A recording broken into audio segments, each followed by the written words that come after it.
Hello everyone, नया topic discuss करने जा रहा हूँ गाइस। काफ़ी इंपॉर्टेंट टॉपिक है। ठीक है, कोई खास गंभीर बीमारी नहीं है, लेकिन अगर इसका टाइम पे ट्रीटमेंट नहीं होता है तो ये खास और गंभीर बीमारी में चेंज हो सकता है। तो काफ़ी कॉमन डिजीज है जो इंडिया में सबसे ज़्यादा देखने को मिलता है, एक तरीके से कॉन्स्टिपेशन। काफ़ी लोग इसके शिकार है, लेकिन कॉन्स्टिपेशन होता क्यों है, ठीक है, इसके कारण क्या हो सकते हैं, सिम्टम्स क्या हो सकते हैं और ट्रीटमेंट ऑप्शन क्या है। ठीक है, टोटल चीज एक्सप्लेन करने वाला हूं मैं आज। समझते हैं कॉन्स्टिपेशन, जिसको हिंदी में अगर बात करें तो होता है कब्ज।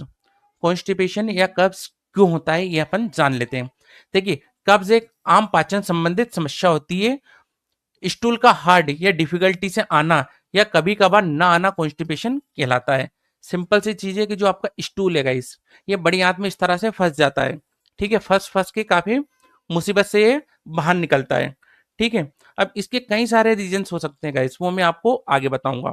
तो सिंपल सी बात अगर कहें तो सप्ताह में 2 या 3 बार ही अगर आपको मोशन आ रहे हैं, फ्रेश होने आप जा रहे हो, तो आप कॉन्स्टिपेशन के शिकार हो।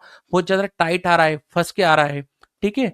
तो वो भी कॉन्स्टिपेशन का शिकार है आप। तो स्टूल बहुत ज़्यादा हार्ड नहीं होना चाहिए, रुक कर नहीं आना चाहिए, और सप्ताह में 3 से कम बार अगर आप फ्रेश होने जा रहे हैं, तो बेसिकली आपको कॉन्स्टिपेशन है।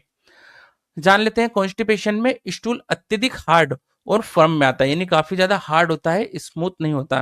ठीक है, और उसके अलावा बात की जाए तो स्टूल पासिंग में भी लंबा इंटरवल होता है, यानी कि थोड़ा सा स्टूल आपको आया, उसके बाद काफी ज्यादा टाइम आपने लिया, फिर थोड़ा स्टूल आया, फिर काफी ज्यादा टाइम लिया, और काफी हार्ड आपको स्टूल आ रहा है। तो ये सब कंडीशन आपकी किस वजह से बनेगी, कॉन्स्टिपेशन की वजह से बनेगा। नाउ समझ लेते हैं कॉजेस ऑफ कॉन्स्टिपेशन क्या है, यानी कि कॉन्स्टिपेशन क्यों हो रहा है, उसके क्या क्या कारण है। सबसे इंपॉर्टेंट है आपका पानी। पानी आपको पर्याप्त मात्रा में पीना चाहिए। अब पानी को लेकर काफी सारे यूट्यूब पे या अलग अलग लोगों की सोशल मीडिया पे देखे तो काफी ज्यादा एक तरह से अफवाहें फैलाई गई है कि इतना लीटर पानी पीना चाहिए, इतना नहीं। बेसिकली आपको 7 से 8 गिलास पानी दिन में पीना चाहिए, ये सफिशियंट है गाइस। कम ना ज्यादा, लेकिन इतना आप पानी पीते हैं तो सफिशिएंट है।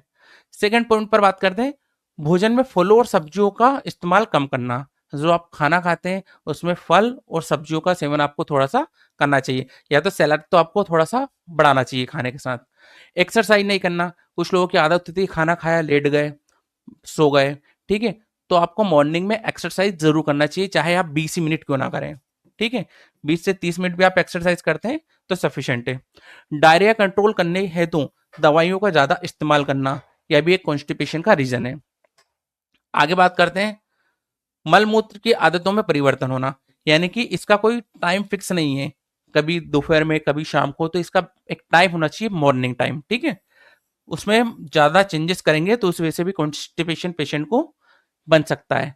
ठीक है, उसके अलावा आंतें सही से वर्क नहीं करना, जो आपकी गट है वो सही से वर्क नहीं कर रही है, या एक तरीके से संवेदनशील कम है, उस वजह से भी कॉन्स्टिपेशन देखने को मिलता है पेशेंट में। प्रेग्नेंट महिलाओं में भी कॉन्स्टिपेशन की शिकायत देखने को मिली है।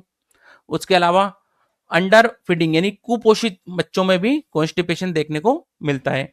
भोजन में प्रोटीन की अधिकता, जो आप भोजन करते हैं, खाना खाते हैं, उसमें फाइबर नहीं ले रहे हैं, प्रोटीन ज्यादा ले रहे हैं, उस वजह से भी कॉन्स्टिपेशन हो सकता है। एंजाइटी डिप्रेशन काफी इंपॉर्टेंट है गाइस। एंजाइटी और डिप्रेशन की वजह से भी कॉन्स्टिपेशन होता है। अब क्यों होता है ये भी बताता हूँ।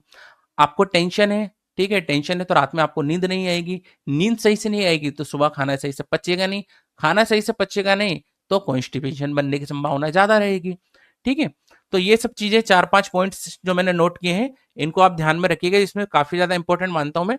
पानी आपको पर्याप्त मात्रा में पीना चाहिए। ठीक है, टेंशन डिप्रेशन से थोड़ा दूर रहना चाहिए, और थोड़ा एक्सरसाइज आपको करना चाहिए, और आपको फल और सब्जियों का सेवन भी टाइम टाइम पर करते रहना चाहिए। बेसिकली अगर बात की जाए ना, तो ये आपकी डेली लाइफ के लिए भी काफी इंपॉर्टेंट है। अगर आप इसको फॉलो करते हैं ना, इन 5 चीजों को, आपको पेट से रिलेटेड कभी कोई समस्या हो ही नहीं सकती, अगर आप इन चीजों को फॉलो करते हैं। तो काफी इंपॉर्टेंट चीजें मैंने यहाँ पे नोट डाउन किए गाइस, नोट कीजिएगा। आगे चलता हूँ। अब हम बात करते हैं साइन एंड सिम्टम्स के बारे में। अब आप सोच रहे होंगे सर वो स्टूल पास नहीं हो रहा है या हार्ड स्टूल आ रहा है, वही तो सिम्टम है। बेटा उसके अलावा भी कुछ सिम्टम्स होते हैं, जान लेते हैं कौन कौन से। स्टूल पासिंग में पेन होना, जब स्टूल पास करोगे तो काफी ज्यादा पेन होगा, या स्टूल पास ही नहीं होगा, आपका मन तो करेगा जाने का, पेट भी दर्द करेगा, ऐठन भी पेन में बनी रहेगी, क्रैम्प्स पेट में बने रहेंगे, बट फ्रेश होने का मन नहीं करेगा क्योंकि स्टूल सही से पास नहीं हुआ। आगे जानते हैं, एब्डोमिनल पेन रहेगा, यानी कि सॉरी, पेट आपका फूला रहेगा क्योंकि आपका खाना सही से डाइजेस्ट नहीं हुआ, पचा नहीं, जब डाइजेस्ट नहीं होगा, पचेगा नहीं, तो पेट आपका क्या रहेगा, फूला रहेगा, ब्लोटिंग आपको रहेगी। एब्डोमिनल पेन यानी कि पेट में दर्द बना रहेगा। दस्त की इच्छा बार बार होना, ठीक है, डायरिया की कंडीशन आपको बनी रहेगी। उस वजह से कभी कभी पेशेंट में क्या होती है, वॉमिटिंग का मन करता है, कहते हैं ना उल्टी की हबड़ क्या रहे, उल्टी आएगी नहीं बट उसका मन करेगा आपको, ठीक है, कभी कभी वॉमिटिंग भी उसमें हो सकती है। बेचैनी सी बनी रहेगी, सिंपल सी चीज है, जब डाइजेस्ट नहीं होगा खाना, पचेगा नहीं, तो पेशेंट में बेचैनी तो देखने को मिलेगा। उसके अलावा नींद की कमी, नींद सही से नहीं आएगी, और भूख की कमी भी रहेगी। भूख की कमी क्यों रहेगी, क्योंकि जो पहले खाया वो आपका डाइजेस्ट नहीं हुआ, जब आपका खाना ही डाइजेस्ट नहीं हुआ तो नया खाना खाने का आपका मन ही नहीं करेगा, ठीक है, तो भूख में भी कमी होगी और नींद में भी कमी देखने को मिलेगी। एंड लास्ट पॉइंट पर बात करते हैं, एब्डोमिनल इन स्वेलिंग, यानी कि पेट में आपको स्वेलिंग देखने को मिल सकती है, कारण इनडाइजेशन की कंडीशन में, नींद नहीं आने की कंडीशन में पेट आपका फूल सकता है, स्वेलिंग उसमें हो सकती है। अब बात करते हैं हम डायग्नोसिस के बारे में, यानी कि निदान, क्या क्या डॉक्टर आपको सलाह दे सकते हैं। तो साइन एंड सिम्टम्स के बेसिस पर ही ट्रीटमेंट ऑप्शन प्रिस्क्राइब किया जाता है, एंड पेशेंट की हिस्ट्री ऑफ इलनेस के बेसिस पर पेशेंट की पहले हिस्ट्री देखी जाएगी कि भाई कब से उनको प्रॉब्लम है, क्या है, ठीक है, स्टूल की जांच की जाएगी, उसके बाद ही आपको ट्रीटमेंट ऑप्शन प्रिस्क्राइब किया जाएगा गाइस। इंस्ट्रक्शन की बात कर लेते हैं, डॉक्टर क्या क्या सलाह दे सकते हैं। तो इसके लिए सबसे पहला पॉइंट है, कॉन्स्टिपेशन से बचने हेतु फाइबर भोजन में ऐड करना चाहिए। आप जब भी खाना खाएं, खाने में आपको फाइबर ऐड जरूर करना है, यानी कि आप खाना जब भी खाएं आपको 2 प्लेट साथ में रखना है, पहले आपको सैलेड यूज करना है, सैलेड यूज करने के बाद ही आपको खाना शुरू करना चाहिए। अगर आप ये प्रैक्टिस करेंगे तो कॉन्स्टिपेशन से काफी दूर होते जाएंगे, ठीक है। तो खाने में आपको फाइबर ऐड करना चाहिए, ज्यादा पानी पीना चाहिए, पानी कितना आपका 6 से 8 गिलास मिनिमम होना चाहिए। अगर किसी प्रकार की दवाई का यूज कर रहे हैं आप जिसके साइड इफेक्ट कॉन्स्टिपेशन है, तो उस दवाई को रोक देना चाहिए। देखिए जो भी आप दवाई लेते हैं ना गाइस, उनके किसी ना किसी दवाई के सिम्टम्स होते ही होते हैं, ठीक है। तो हो सकता है आपको दवाई ले रहे हैं और उसका सिम्टम्स में लिखा हो कि कॉन्स्टिपेशन है, तो उस दवाई को अवॉइड कीजिए, कुछ समय के लिए छोड़ दीजिए। डाइट में वेजिटेबल फ्रूट की मात्रा को बढ़ा देना चाहिए, वही सिंपल मैंने आपको बताया, वेजिटेबल बढ़ा दीजिए, फ्रूट को बढ़ा दीजिए, कॉन्स्टिपेशन से कहीं गुना दूर रहेंगे आप। आगे चलते हैं, अब बात करते हैं ट्रीटमेंट ऑप्शन के बारे में। गाइस कोई भी दवा लेने से पहले डॉक्टर से सलाह जरूर लें, ये डॉक्टर प्रैक्टिशनर जनरल नॉलेज के लिए है, ठीक है, दवा लेने से पहले डॉक्टर से सलाह राय जरूर लेना चाहिए। जान लेते हैं क्या हो सकता है बेसिक ट्रीटमेंट। टेबलेट डुल्को फ्लेक्स ये होता है, नाम से मार्केट में अवेलेबल होती है गाइस, काफी अच्छा टेबलेट होता है। इसको 2 टेबलेट यानी 2 टेबलेट गुनगुने पानी में आपको रात को सोते समय प्रिस्क्राइब की जाती है। यानी कि डोजेज की बात करें तो 2 टेबलेट गुनगुने पानी में, हल्के गुनगुने पानी में रात को सोते समय प्रिस्क्राइब की जाती है। सेकंड पॉइंट पर बात करते हैं, क्रीमाफिन, इस तरह का सिरप होता है गाइस, क्रीमाफिन नाम से अवेलेबल होता है। 15 ml इसको लिया जाता है रात को सोते समय, डॉक्टर की सलाह से प्रिस्क्राइब किया जाता है।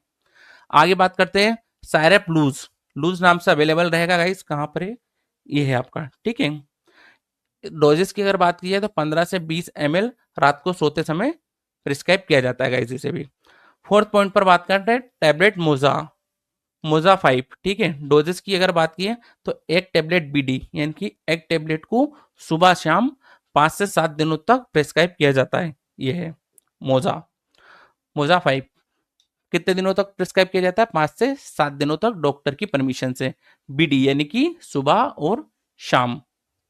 आगे चलता हूँ इस, आई होप कि आपको वीडियो अच्छा लगा होगा। वीडियो अच्छा लगा तो चैनल को लाइक कीजिए, सब्सक्राइब कीजिए, और आप किस टॉपिक पे वीडियो चाहते हैं मुझे कमेंट बॉक्स में जरूर बताइए। मिलता हूँ अगले वीडियो में, तब तक के लिए नमस्कार।